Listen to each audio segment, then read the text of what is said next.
قلت يا راعي الربع يلي كل ايامك تخاميس ما بين حركة دبل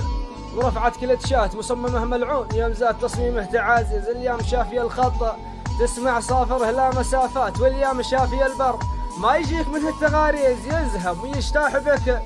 في كل المسرات مغطي اللوحات وما عنده اوراق وتراخيص والامن ما يقدر يجيبه في كل الايام ولفات وصايقه مطنوخ ناقص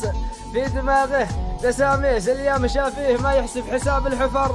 والمطبات انا اشهد انه مصمم لليالي العساعيس وشروته مغنم اللي بغيت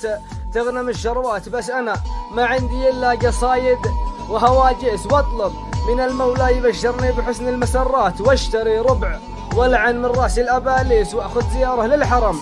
وادعي الله دعوات يحفظ لي الوالد والوالده من يوم المعابيس ويديمهم مع العمر والسنين الجايات وسلامتكم.